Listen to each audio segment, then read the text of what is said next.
fépp fa leen mën a nekk dañuy teewlu mbokk yi amaan nañu mbégte jàkkaarloo waat ak yéen mais amaan mbégte pour fas yéene jàkkaarloo waat ak moom kan la mu di Amadou Samb mbokk ONG bi nga xam moo di Badji IT moom moo nekk suñu gan doon koo xam ne tam xelam màcc na lool jëm ci wàllum budget mais koo xam ne tam ci wàllum koom yitteel na ko lool wàllum mbay mi tam mënees na ko ñambaas jëmale ko ci wàllu gu moo tax à chaque fois mbégte gu mag moom lay am di jàkkaarloo moom pour waxtaan di la nuyu bu baax a baax monsieur Samb bàyyi la tam nga nuyu teg ni ñuy teewlu. jërëjëf Babacar maa ngi lay nuyu di nuyu say téléspectateurs di nuyu bépp sénégalais fépp fu waay mën a nekk.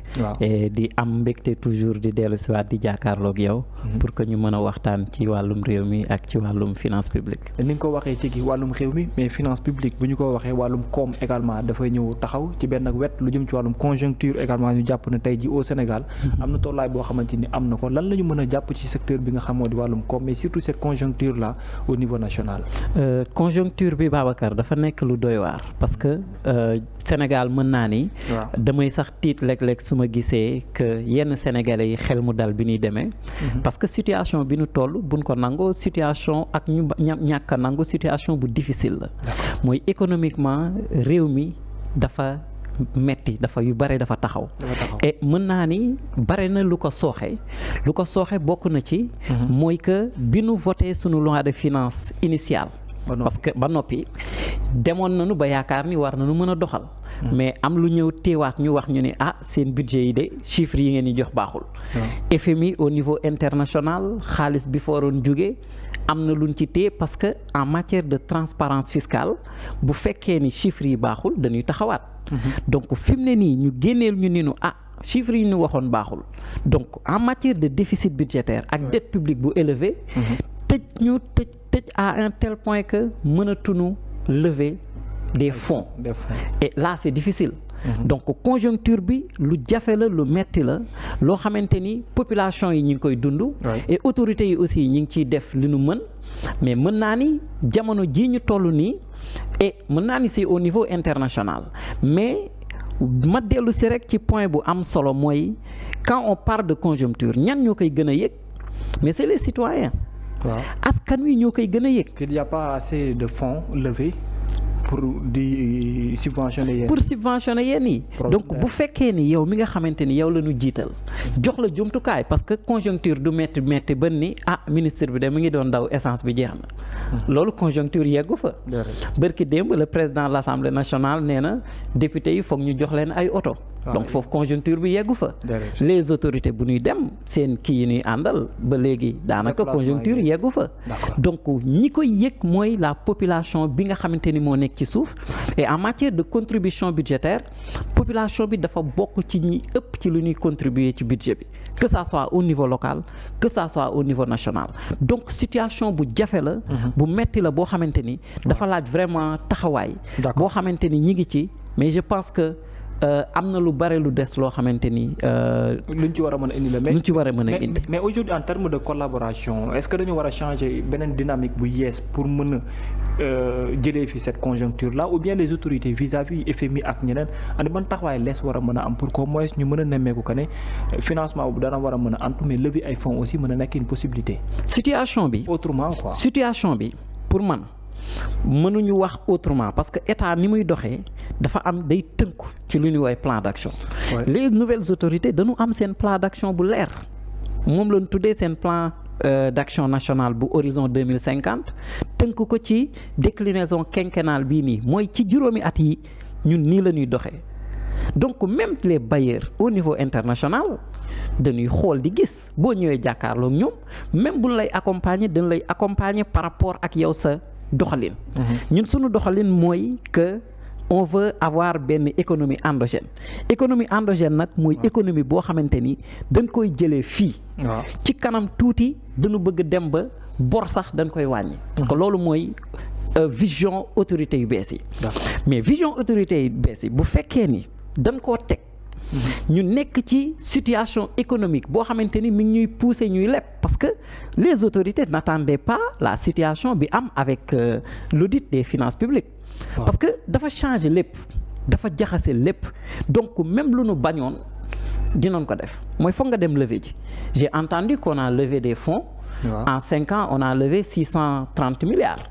et ñu ngi ciy commencé di fay ay bor nànk-nànk c'est bien mais nan ngay def ba sa population boo bëggee asseoir une économie endogène assiette fiscale bi gën koo yaatal autorités yi lancé nañ ko mais defin bi warul nekk loo xamante ni day ñëw rek dal ci kaw citoyen parce que citoyen bu fekkee ni actuellement mi ngi daw ci diggante nan laay amee lu ma dundee nga ñëw ni ko dañuy changer fiscalité bi gën ko yaatal ñëw am na borom kër yi est-ce que du avantage un tout petit peu ci askanu Sénégal ci wàllum fiscalité boobu d'autant plus dañuy élargir l'assiette fiscale mais permettre kenn ku ci ne war a mën a fay mais pas à un certain niveau. mën na nekk avantage la sax mais man je parle de doxalin ak nan lañ koy defee. parce que démarche bi parce que impôt ñëpp a ko war a fay. et d'ailleurs ku nekk day fay impôt soit da ngay fay impôt direct wala nga fay impôt indirect.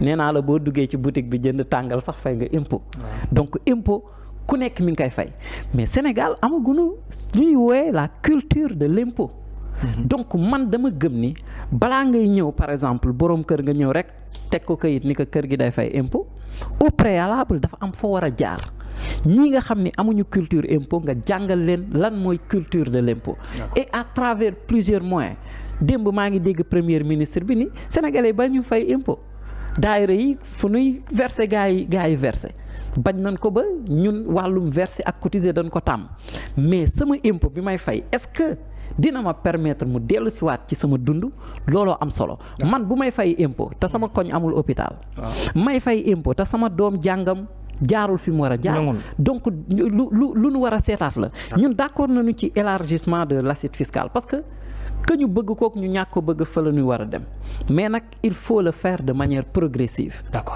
D'accord alors ban taxawaay ak wala ban seetlu moom nga am ci wàllum dette publique bu état bu Sénégal guddiñ toll nii en 2025. dette publique bi doy na waar parce que actuellement. le gouvernement bi weesu nañ ko. ma ne seuil UEMOA bi moom. non waxuma weesu sax mais xam nga seuil UEMOA bi c'est 70% du PIB. du PIB 99,9 dette publique sa dette publique boo ko maîtriser wul mënoo àbb fenn ba nu abal la man su ma ñëwee Seneweb bi ma leb fi ñëpp ñëw naa la Babacar lebal ma dig ma xoolaat. donc dette publique daf lay permettre nga crédible ci wàllu leb. et aussi li ñuy woowe dette maîtrisée parce que bu fekkee ni da ngay leb ñi génération future ñoo koy fay donc bu fekkee ni da ngay leb avec ay taux yoo xamante ni dafa élevé comme eurobond bu njëkk bi nu jëloon taux bi dafa élevé woon on comprend ndax situation moo ko kii woon maintenant on va à des taux moins et aussi moins élevés avec des échéances parce que bu fekkee ni échéance yi sur 5 ans sur 3 ans et avec des taux yoo xamante ni c'est maîtrisé mën nañ ko comprendre mais ñii seen plan d'action ma delluwaat ci mooy moyen de dette. moyen de dette. donc bu fekkee ni dette publique bi toll na fi mu toll nii li nga xamante ni moo war état bi mooy seen déficit budgétaire bi dañu war a fexe ba fi mu toll à 12% du PIB ñu delloo si waat ko parce que warul dépasser 3% du PIB. waaw donc état bi seen liggéey li gën a am solo. et fa la ñu war a def seen doole mooy déficit bi delluwaat parce que bu déficit bi delluwaatul les marchés financiers yi ngay lever des fonds tu seras pas crédible là-bas donc li ngay mën mujj def mooy faire en sorte nga ce déficit nga mën ko gérer. maintenant lépp du lu bon États-Unis dañuy leb Chine dañuy leb et c'est des pays yoo xamante ni c'est des grandes nations merci beaucoup mais ñun suñu dette Babacar secteur d'investissement suñu dette dañ koo calculer par rapport au PIB au PIB mooy produit intérieur brut mooy li nga xamante ni dañ koy gagner ci dëkk bi mais li ñuy gagner ci dëkk bi li ci ëpp ñun moomuñu ko donc même ni ñuy calculer dette bi sax dafa am jafe-jafe et de deux dette publique mais dette bu fekkee ni da ngay leb mais leb bi dafa war a nekk des dettes pour investir ci loo xamante ni day delloo si waat xaalis parce que bu fekkee ni da ngay leb pour fay salaire loolu amul sens kenn du leb pour fay salaire leb pour mën a gérer yenn affaire taf yëngal non ñun li ñu gëm mooy des dettes yoo xamante ni qui sont maîtrisées d'abord avec des échéances yoo xamante ni c'est des échéances réalistes pour que bu jot ba jotee nga fay parce que bu jotul rek lu mu gën a gudd sa fay di gën a bare mais avec vraiment des taux qui sont maîtrisés. taux yu xam ne yu baax la tamit nekkul la majeure partie des structures qui composent l'État du Sénégal. Est tellement bondée de monde que lu ci ëpp mooy seen budget dematul ci wàllum investissement mais juste ci fonctionnement et dans ce sens dafay dem ba wàll yaanu tout le gouvernement. mais loolu du yoon Babacar parce que bu fekkee ni yow da nga sa budget de fonctionnement dafa ëpp sa budget d'investissement mooy liggéeyoo. mooy li ngay def mooy tu fais nourrir des personnes di leen taalal ay clim di leen wutal ay bureau alors que y a pas d'investissement loolu du xel dette dafa war a jariñ bor bu amee rek dafa war a jariñ et de deux quand on parle aussi d'investissement cette année-ci on n'espère pas avoir des investissements non on ne l'espère pas et aussi bu fekkee ni tamit nangu nga dëgg war nga xam ni état bi bu na nee dinaa def investissement yu bare mënul nekk parce que dooleem may ko mais quand même fait en sorte que sa économie nga fexe ba amaat crédibilité au niveau des marchés international te foofu tamit am na beneen problème bu ci am mooy ñii ñuy wooye les courtiers parce que dette publique courtier yi ngay gis ci kii bi dafa am sax ba ci dette bi les gens yi ñuy négocier dette bi am na ay courtiers yu ñuy fay xaalis et beneen problème mooy les taux de change bu fekkee ni dañ la lebal en dollar wala en euro mais taux de change yi dafay dugg ci biir dette bi et da koy gën a may doole da koy gën a gonfler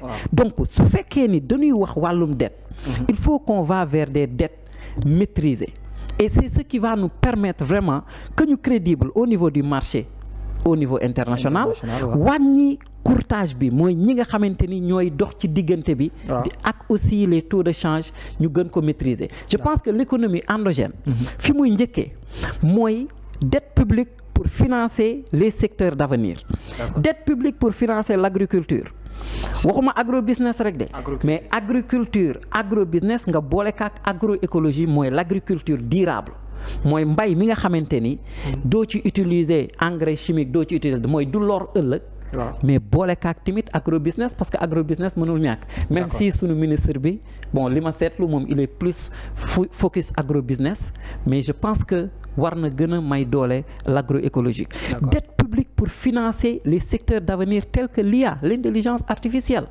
donc leb boo xamante ni day dellu siwaat ci yow mais leb boo xamante ni da lay juste faj benn problème le problème sera large et daf ñuy gën a sonal. D'accord, parlons un tout petit peu du budget 2025 bu Sénégal ak lu jëm ci wàllum loi de finances rectificative ban constat nga ci def ak lu jëm ci wàllum préparation beeg yooyee. Bon la loi de finances initiale bi ñu voté woon. initiale oui de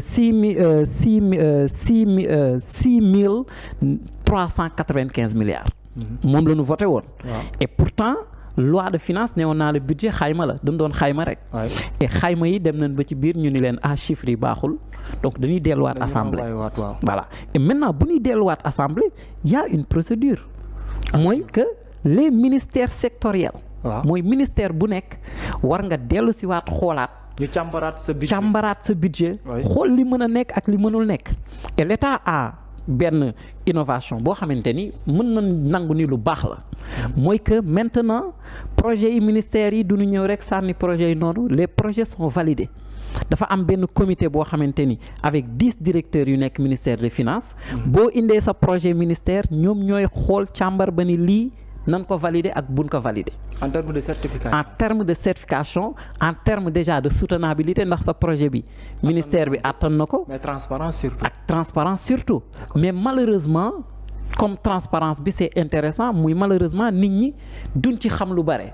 parce que nee naa la loi de finances c'est un document lourd un document de 154 pages un document technique. ak tubaab yoo xamante ni ñun maag yow mi jógee àll ba dañ fu koy lire di am ay jafe-jafe mais c'est difficile à un tel point que population bi nga xamante ni ñoom la leen yitteel kenn du dem laaj leen lan ngeen soxla. D'accord. C'est les ministères sectoriels ñooy tëju ak seeni conseils techniques ñu naan nan jox kii nan jox lii il faut qu'on va vers des budgets plus participatifs le budget n'est pas participatif le public n'est pas impliqué dans le budget et je pense que loolu war nañ ci liggéey fi may mujjee rek mooy en matière d'investissement et fan la ñuy jëlee xaalis bi mooy loi de finances rectificative yi nan ñu wax fan la ñuy jëlee recettes yi parce que on parle d'économie endogène donc bu fekkee ni dañuy yaatal assiette fiscale bi nan ñu ko wax mais les ressources extractives Babacar parce que on n'a pas de marge de kii mais yow yaa ngi am pétrole am gaz. mais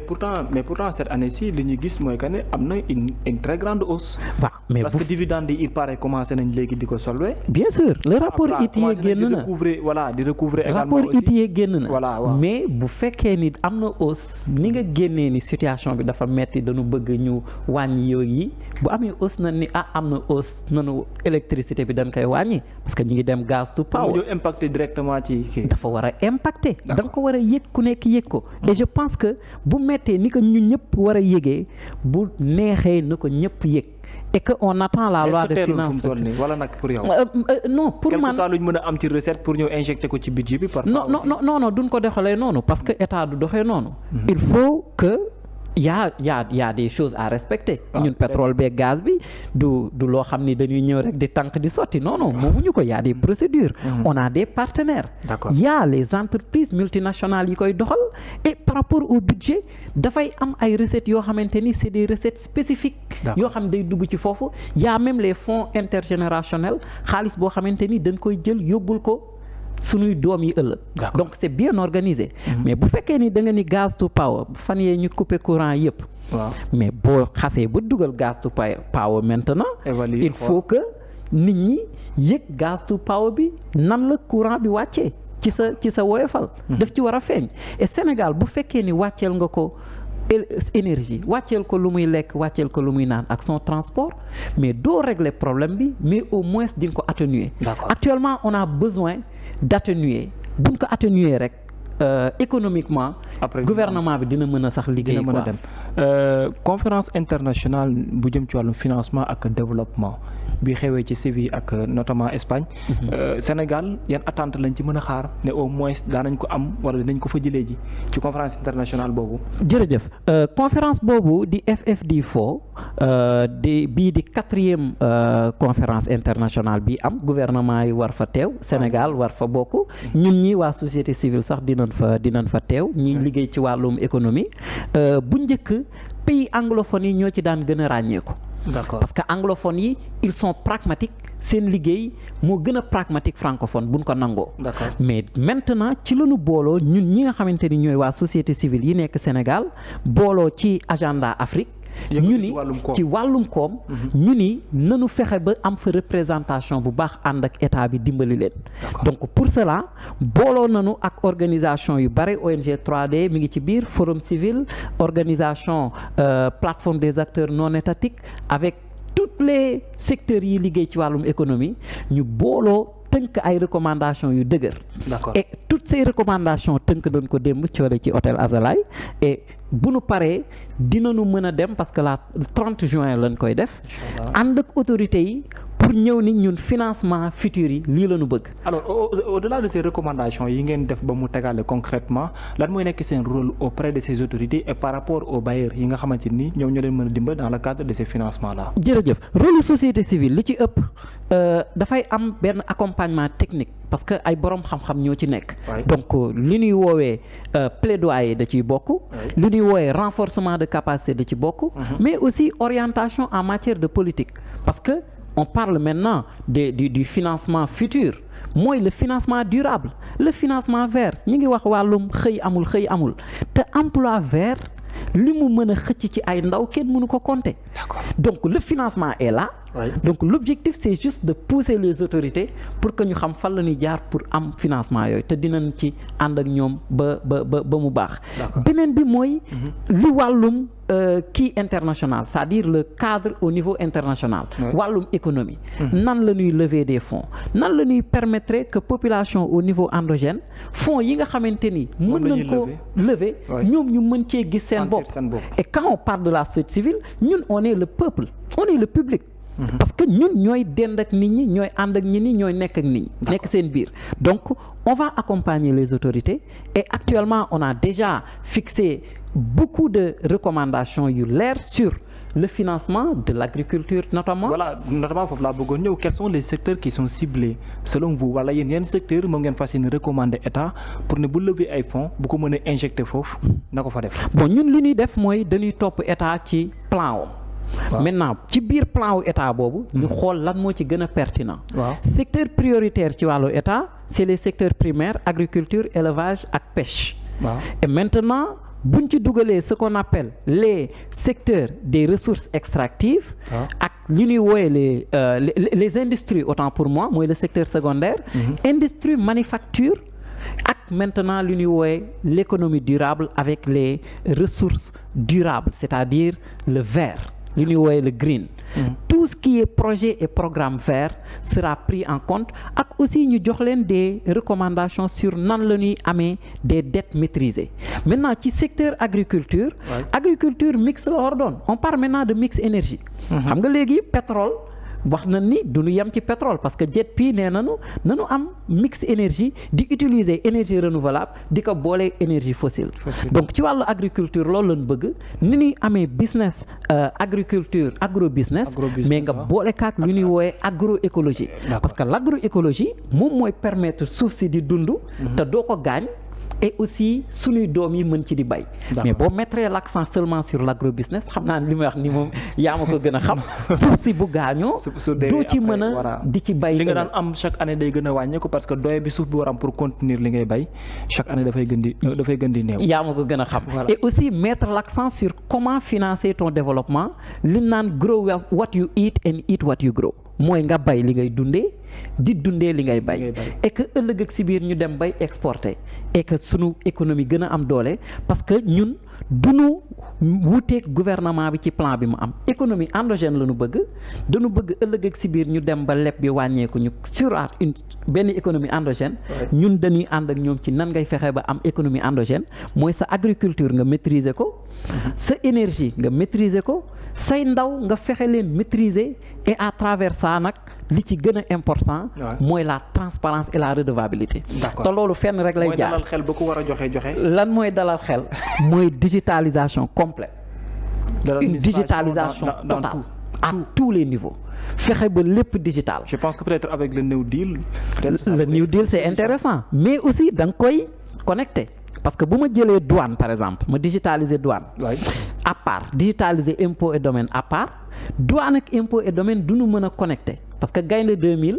c'est intéressant mais Gaïndé 2000 benn bu nekk da ko digitaliser c'est pour la douane c'est pour la douane mais bu fekkee ni da nga jël Gaïndé 2000 mu boole douane impôt boole marché public ak yépp mu nekk ci benn base de données képp ku nekk ci biir douane bu fekkee ni dafa dugg ci biir dina am accès impôt dina am accès marché public ñun loolu lañ bëgg et que cette digitalisation aller plus loin biñ ko essayé gis na li mu joxe même dans les hôpitaux yi ñu digitalisé li ñuy am ci ressources yeneen ñi digitalisé amuñu ko donc loolu wane na ay preuves et je pense que ni ce qui concerne les données et les serveurs on fera tout pour mu nekk lu interne aussi dañu war a fexe mu interne on a notre data center bi nekk fii nii à Diamniadio est-ce que mën na contenir yëpp quoi non dañ koy dooleel rek parce que timit nañu waxante dëgg amaguñu doole ji donc mën nañu am ay partenaires yi dimbali nu pour que suñu data center yi am doole mais li ñuy woowee hosting mooy hébergement ñu héberger ko fii à l'intérieur du pays mu am sécurité et que dans les années à venir nga fexe nag que d'ici 3 ans d'ici 4 ans nga am li ñuy woowee ownership mooy l'appropriation par rapport à ton hébergement. balaa ñu dem ci dernier point bi bëggoon naa ñu taxaw un tout petit peu parce que fi nga wax moo ci indi sama xel mooy secteur informel mos nañ ci discuter fii. Il nous faut pas mal de réformes. pour que su boobaa sax mu mën a am une contribution par rapport ak li nga xam moo di suñu assiette fiscale. absolument pour yow fi ñu tollaale ak jéego yi nga gis ñiy sekkiwaale. ban taxawaay lañ lees war a mën a améliorer vis-à-vis de ce secteur. merci jërëjëf ci question bi et c'est extrêmement important parce que secteur informel 80% sunu économie ci secteur informel lañu ñun dañu am économie informelle man déjà jafe-jafe bu ma njëkk am mooy tur bi secteur informel yow état yaa ngi récupérer ci ñi 80% de ton économie ba pare nga tuddee leen informel ci nasaraan yaa ma gën dégg tubaab mooy lu nu mënul ràññee kenn encadré wu ko et je pense que avec la DER maintenant am nañu déjà des programmes mooy képp ku ñuy financer tu te formalises te yemul seulement ci financer la mais dañ lay accompagner ba nga formaliser wu ñu soog a lay financer. te mooy deuxième phase. mooy PAVI bi ñëpp absolument avec PAVI. je pense que on va vers là mais digitalisation bi ma dellu si waat xam naa ne di nga ni bëgg naa digitalisation. non mais secteur moom moo ñuy dimbali ci côté boobu. parce que cette digitalisation dafa lay permettre nga am lu ñuy woowee maillage au niveau international au niveau local. D'accord. secteur bu nekk nga xam ñi ci formel nga taxawu leen expliquer leen nan ngay fayee impôt parce que même ni ngay fayee impôt c'est différent par rapport ak entreprise société individuelle impôt bi muy fay yamul ak SUARL ni muy fayee donc formation mooy def loolu. Et société civile mi ngi ciy def liggéey bare et maintenant ñi ci formelul nga accompagner leen. Mais vous êtes prêt à accompagner aussi? On est en train de le faire. D'accord. On est en train de le faire. Il y a beaucoup de programmes, surtout les organisations de femmes. Ñun on les accompagne sur la formalisation. Ouais. On les accompagne sur les procédures de marché et on les accompagne même sur comment gérer leur business. Et même le financement parfois. Et même l'accès au financement de leen ciy jàppale lu bare. Loolu société civile mi ngi ciy liggéey bu baax a baax. D'accord donc ñu dem ci dernier point bi parce que balaa ñuy waxtu bi dab ça concerne la reddition des comptes au niveau national. yaa ngi gis parfois ñu ngi daan consigner yaa ngi gis parfois ci yeneen ak yeneen même bu dee na sax mbir yi bokkul parce que ñii y a des rapports à exploiter ñii ci yeneen ak yeneen la. lan nga gisee de manière générale notamment cette dernière sortie de ces procureurs là ak procédures yi ñu àbbagum notamment pour haute cour de justice. ak tamit li ñuy woowee kanaan tey jii nit mën na ñëw consigner après par la suite ce ne sera plus un problème. ok jërëjëf daf may reetaanloo parce que 2023 fii laa toog man ak yow. on parlait de la reddition des comptes. mooy bi nu demee ci Amadou Ba ñun waa société civile Amadou Ba en tant que premier ministre ni nu bu leen am jafe-jafe dinañu topp ñëpp. moo tax boo seetloo société civile est-ce que génn dégg nga société civile di wax ju bare ci lii. société civile waxu ci. parce que li ñu demandé woon moom la ñu defal. dañ ni il faut ñu bàyyi daaj yu ñuy topp rek bàyyi ministres yi. maintenant on a une institution haute cour de justice buy topp ministres yi ak directeurs yi. parce que ils sont redevables. maintenant boo toppee daaj toppal ministre toppal ki ko jiite. parce que le signataire. am na signataire au niveau bi gën a kawe. maintenant ci wàllum ñëw joxe xaalis joxe kii consigné et autres Sénégal dafa naqari dafa metti parce que duñu leeral nit ñi ki joxe xaalis. te ñaari xalaat laa ci am. ki ñëw joxe xaalis. ça veut pas dire que moo def. c'est vrai. donc il faudrait que ñu am aussi cette idée. ki nga xam ni dafa joxe xaalis deful. mais beneen xalaat bi Babacar aussi c'est important. comment un fonctionnaire fii nii ci Sénégal njaay gi. nekk daaj. déedéet nekk daaj wala kii génnee lu tolloog 200 millions wala 300 millions wala 700 millions ni ko boqet ñëw joxe ko loolu tamit ça doit questionner. oui man moo tax les interrogations. moo tax interrogation doit pas aller dans le sens. bien sûr bu nu jugee ci lii ñun waa société civile dinañ demander comment un fonctionnaire peut cautionner autant d'argent ak fan la ko jëlee parce que gis nga indicateur fu ne nga koy jëlee et je pense que justice bi sax ñi ngi ci loolu mooy ñi nga xamante ni dañuy cautionner il faut qu'il fasse attention par rapport ak li ñuy cautionner parce que ki nga xamante ni daa génnee suuf su bare ñëw teg ki nga xam ni daa génnee alal ju bare pour quelqu'un qui a un solde qui commencé liggéey 2022 par exemple tu as un bulletin de solde quand même 2022 ak léegi nga ñëw dajale fi lii ci xaalis loolu après lu ñuy toppaat la mais comme que bu ñuy raxas kenn du fobeere nan leen bàyyi ñun société civile on est en train d'observer parce que ñun li ñuy bañ mooy nga topp Samba bàyyi Demba et là bu amee rek ñun dinañ ñëw wax d'accord mais quand même vu que c'est leur gestion on n'est pas en train de faire la reddition de la gestion de Diomaye gestion Macky Sall la ñuy saytu donc société civile c'est cet rapport donc mënoo wax dara gouvernement Diomaye ak leur ministre loo leen wax tooñ leen actuellement ñi nga xamante ni ñoom la ñuy càmbar ñoom la ñuy xool parce que ki cautionné deful dara dañ koy seet ba justice wax kii mais nag alal ji génn ça pose des questions de. d'accord mais ci wàllum procédure amoo ci problème par rapport ak ni ñu entamé waale. actuellement on n'a aucun problème ci wàllum procédure parce que procédure bi rek la ñu respecté. mooy ka nga nekk juge ka nga nekk ministre ka nga nekk directeur bu lay topp je pense que leurs droits sont vraiment respectés. maintenant nag dafa am lenn lu jara jël en compte. topp yi yamul. haute cour de justice ñi muy topp yamul ak ñi nga xamante ni dañ leen di topp parce que waa CENTIF ñoo gis ay kii parce que affaire yi dafa jaxasoo. ay transactions suspectes c'est différent. dafa am parquet financier boo xamante ni ay crime financier lay topp. ñooñu am na ñu ñuy topp. et il se base sur les transactions CENTIF ak yi leen jox. loolu benn groupe la. maintenant am beneen ñoo xamante ni dañuy topp ay ministres ak ay directeurs loolu mooy haute cour de justice. la haute cour de justice qui s'active maintenant vis-à-vis de ces rapports. notamment rapport Cour des comptes de 2022. te ci rapport yi rek lay kii. li nu mën mooy bu nu demee ba àtte ñu àtte ba pare def ni Macky Sall defoon jël ñi nga xamante ni ñoo ñëw sa parti nga libéré leen ñi nga xamante ni dañuy dañuy dëgër lu nga tëj leen boobaa société civile dina ñëw ni lii du yoon. mais pour l'instant on observe. Mais et je pense que la procédure est. Ça vous dit quoi pour ñuy wëggatu ci wàllum transparence entre autres dama lay poser question bi Ismaïla Madior Fall était là à l'époque hier qui a été inculpé placé sous surveillance ak tamit ñu taxal ko bracelet électronique nan nga jàngate cette situation pour un ancien ministre de la justice pour présumée corruption. Je pense que c'est déjà ce qu'on appelle un changement parce que dans 5 ans ci ginnaaw kenn xalaatul topp Madior Fall. Et même au-delà de Madior Fall kenn xalaatul woon topp un ministre de la justice.